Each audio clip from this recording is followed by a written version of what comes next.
am Chris Gleason here for the Child Health Advisory Council of Career Physician, and we're having a conversation today about the value of doing an external review when you're starting or reinitiating a search for a division chief or a department chair. And I've got my colleagues, Craig Hillemeyer, Valerie Opapari, Arnie Strauss, Bob Sawin, Bruder Stapleton, and our career physician folk, Wesley Millican, Mark Mazzano, and Marcel Barbie on this conversation. What is worse than going through a search for a division chief or a chair, spending countless hours and millions of dollars and having it fail, or starting a search and realize that it's just not going well? And so what some of us have been doing and what Career Physician has initiated through it's a search firm. It's doing searches primarily for academic pediatrics. What they've initiated is the option for the institution, the chair, the dean, the division chiefs to have an external review from one of our advisors, one of us, to come in and to do a review that's search related, search for the next leader. What the goals of these reviews are is to inform the search committee about the qualities and skills best suited for the division's leadership position, advise the department and the institution as to the resources required to support a successful recruitment, and provide some kind of historical background and cultural insight and advisement to career physician, the search executive, that's leading this search for the firm. So these have been really valuable. And I'm going to call on Bruder to expand a little bit about the goals and also initiate some conversation about, you were a department chair for, gobs of time, what could have been useful for you if you'd had one of these search related reviews done for your division chief, say, and so forth. So Bruder? Yeah, well, thanks, Chris. Typical academic reviews have often been associated with reappointment of chairs, required institutional reviews of performance. And in some instances, they've been tied with the leader's concern about the performance of a division. And so they've been great. These kind of reviews, the typical academic reviews, are quite in depth and in some sense judgmental, positive and negative, about the outcomes of a unit. The search-related review is geared to helping the institution find an individual and the opportunities for an individual. In fact, I want to read a recent one of our reviewers, how they introduced themselves to the division they were reviewing. And it was, this is: the purpose of my visit is not to do an evaluation of the division, but to gather information to help recruit a division director. Key components are to learn the characteristics and backgrounds of the stakeholders who want to have in the ideal division chief. This will help the search committee ensure that everyone is on the same page, understand what people believe has contributed to any difficulties in recruiting and how these might be mitigated, and identify what resources are available to a new division chief, as well as what additional resources would be valuable to include in a recruitment package. So you see, the idea is to come and understand the culture, the resources. A recent review, for example, found an opportunity that no one had really recognized that would be very appealing to outside candidates. So, often there are issues that the institution is aware of, but having an external person coming in and get an outside independent, non-biased review reinforces, what the leader already would like to see. So it's not at all antagonistic or different from what the leader sometimes wants, but it also can identify new items and really help the leader understand what an external person looking at a position could see. So I think the external review for a leader, if I put myself back in my position as chair that I used to have, really causes me to check my biases and also understand that there are opportunities that I'm not aware of that we can help sell and encourage and develop programs that maybe I had not thought about or emphasized in the past. I don't know what do some of the other former chairs feel about this. I find an external view very helpful because I frequently found I didn't have all the answers. Valerie? Yeah, no, I think Bruder's identified really a critically important part of an external review for a search, and that is what are the opportunities. And many times external individuals actually can have a very wide view of the field or the kind of the national sense of where things are going in the fields that can bring a perspective to the group. But I think equally important can be the opportunity for someone to come in and take a fresh look at both the history of the division or department and understand the barriers to the searches perhaps being unsuccessful in the past, but also to identify the specific items, individuals, peoples, programs that have to be addressed by the person, leading the search, the chair, or most notably the chair, so that the search will be successful. So for instance, let's say that there has been a really significant HR issue in the division or the department that's really been a barrier to the success of a group.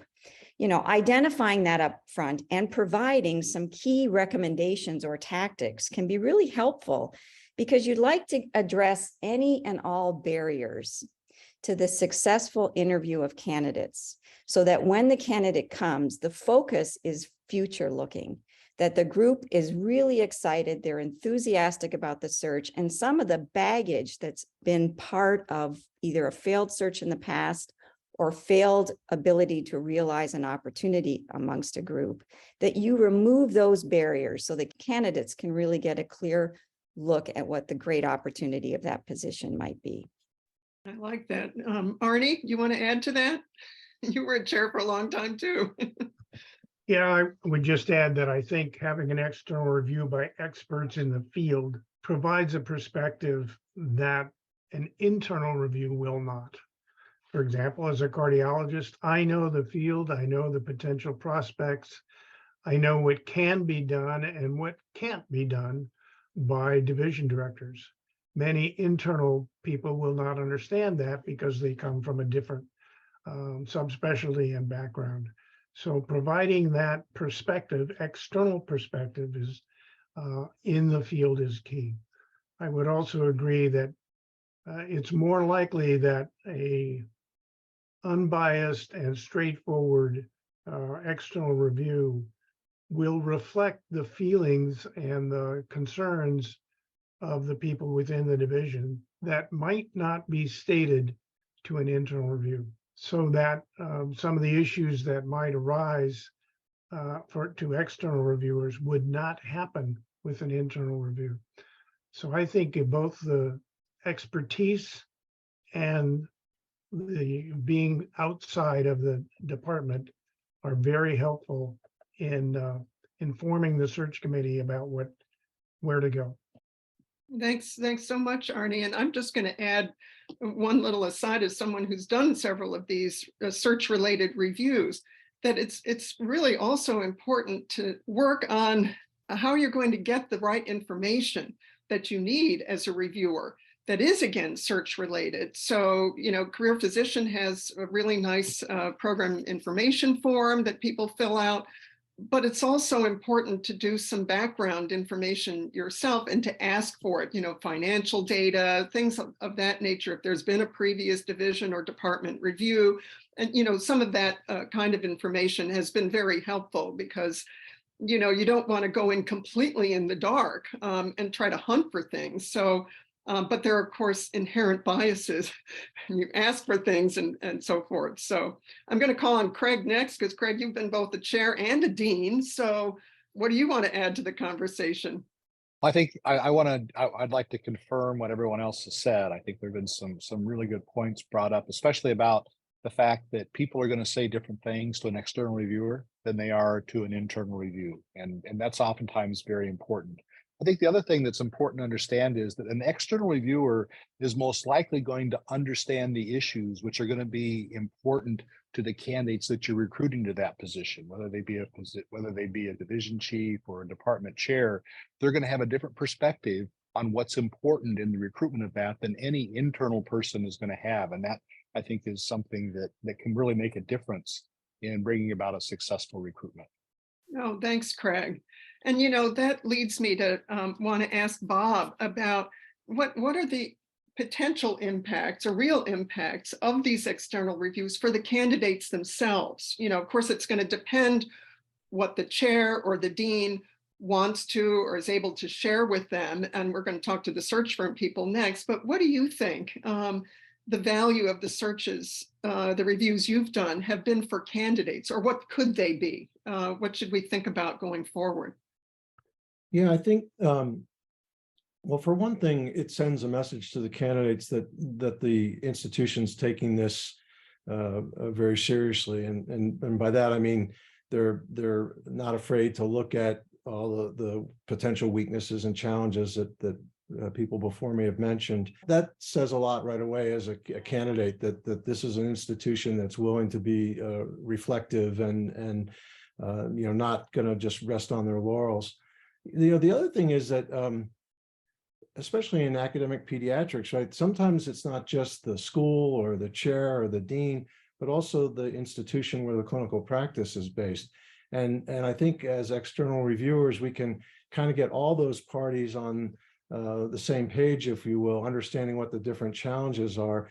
And in some ways, it kind of softens the ground for the candidate. It makes it easier for them to see where the opportunities are. And if they become a finalist or the selection, it's not them bringing these issues up de novo, but rather they're issues that have been understood and acknowledged beforehand. So I think it can really potentially smooth the path for the ultimate choice for the search committee as well. Yeah, I'd just like to add to Bob's great comments. The other potential for this is that the external reviewers can actually provide, if you will, almost a roadmap, a short-term and long-term priority setting, so that both the chair has some idea of what perspective you viewed after doing the search, but that perspective can be provided to the candidate.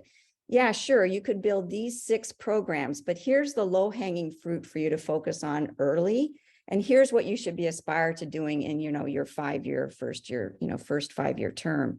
So I think that's another thing that can come out of a really well done external review with somebody that has a lot of perspective about building programs and hiring talent.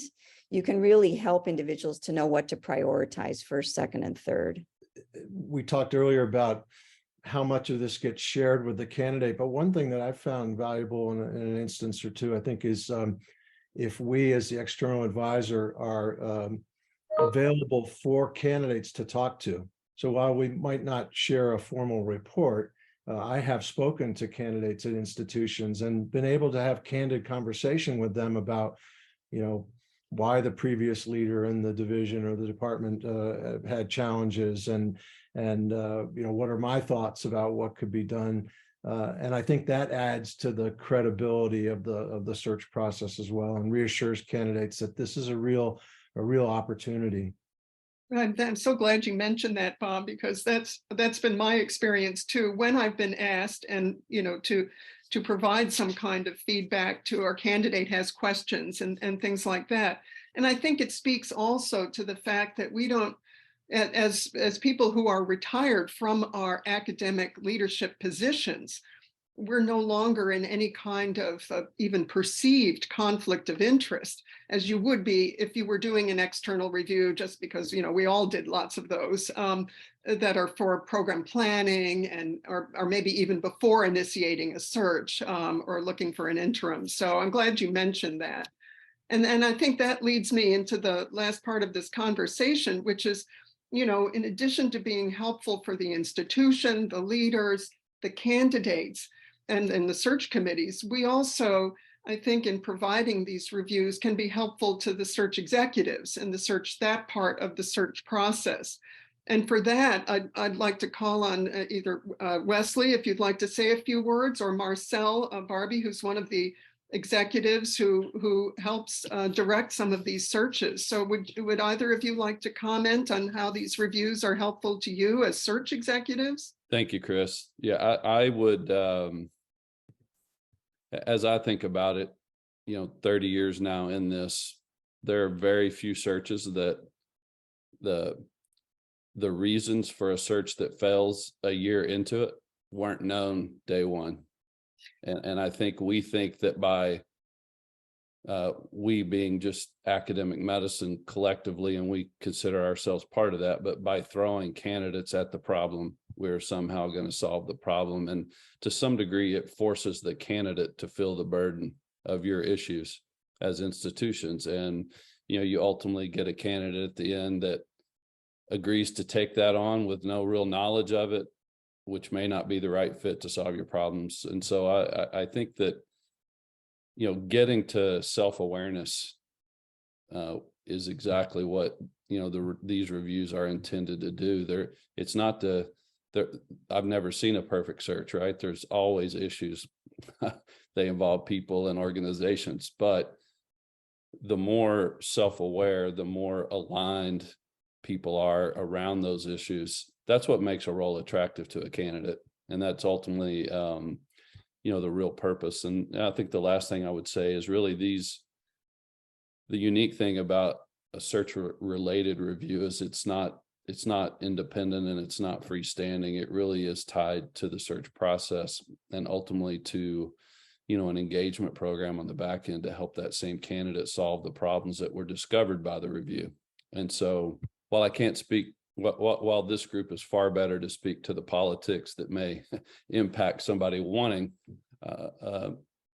any type of review about their programs, 100% of the time we have seen these reviews be incredibly helpful and really a key component to mitigating failed searches. Mark, do you want to add to that as one of the search executives? How have you found these to be helpful? Yes, Chris, thank you. All valid points. Appreciate the council's insights. I think the biggest benefits that I see is going through the review process. We've talked about exudes a willingness by the institution to have an awareness about their challenges and strengths. I think the yield from our end, especially having a thought leader conduct that review with just an objective perspective and really a candidate perspective, oftentimes is what the challenges are going to be, what the resources necessary are going to be to attract talent, is that the quality of the candidate that we're able to engage with is much higher than someone that just jumps in and starts doing a search. The quality physicians and available candidates that might have interest in taking that next step, they know the difference. They know the difference of somebody that's self-aware. They know the difference of a organization that is very in tune with the resources. So there's nothing worse than somebody that feels completely surprised. And while it's a bit of work on the front end, it really does make for a much more efficient search on the back end, because you've got all the information you need. You've got great people that have executed the review to lean on, as Bob and Chris have alluded to, appropriately to provide their insights in a virtual conversation. So I just think overall it creates a more efficient process from our side, and the yield is just that, we'd end up engaging with much higher quality individuals. I was just so inspired by Wesley's comments and Mark's, and I was thinking, sometimes an example is kind of helpful to reinforce things, but on a recent review, like Wesley said, a lot of times the issues are there. They predated the search. They're still there when the search starts, and they can derail the success of a search. We recently did a review, and there was an issue that was multi-years in problem. And this was a review Mark and I've been involved in. And in the process of the review in a group setting, I just threw out to the team, look, this is a problem. You guys have to start brainstorming fixing this now. You can't wait for this search to start. In fact, when the search starts, you should have your roadmap for how this problem is going to be addressed. And it was a really wonderful conversation with a very large group of very smart faculty and staff. And they came up with a roadmap. So it led to an enthusiasm that they could overcome this problem before the search got launched. And I think if we're doing these reviews well, that's the kind of input we can provide that will hopefully not make a search be derailed, that's been derailed because the problem just hasn't been addressed. And following up to Valerie's comments, to me, I think people convince themselves that everybody's aligned around a search. You know, on the front end of executive searches, we do these grand prospectuses that lay out how awesome, you know, we all are, and, you know, how amazing the search is going to be. And an example just yesterday, the prospectus about this significant senior role we're working on bragged about their educational mission programs accomplishments. Yesterday, I had a scoping call with two of their chiefs residents who let me know that they had been in a very frustrating 3 years, that they had not met with their chair in the entirety of their tenure there. And again, I think those are, while that's a solvable issue, when a candidate comes in and meets with senior executives who are doting on their accomplishments, and then they meet with faculty who share a very different message, it just begins to create, you know, concern on a candidate's part, that they can be successful in this environment, or what else do I not know, you know? And so again, I think these reviews are critical in teasing out these issues. And last thing I would say is it's even more critical for a search that's going to be run internally without an external resource, because search committees are not truly adept at candidate engagement. And what I mean by that is more longitudinal. You know, a search can take a year. And so if you meet a candidate in month 6, who's going to be nurturing that candidate and keeping them engaged throughout that process? And so the more internal issues you have, the more likely you are to have candidate atrophy throughout that process without you know, knowing all the problems and putting them out on the table. And I think it's the good news about it. These search reviews do identify issues, but it also gives a committee, a chair, the ability to see how candidates respond to those issues. You know, how would they solve those issues, and what would they need to accomplish those things? And I think those let you evaluate the EQ of candidates also. And so I think that's just a candidate perspective that comes out of these.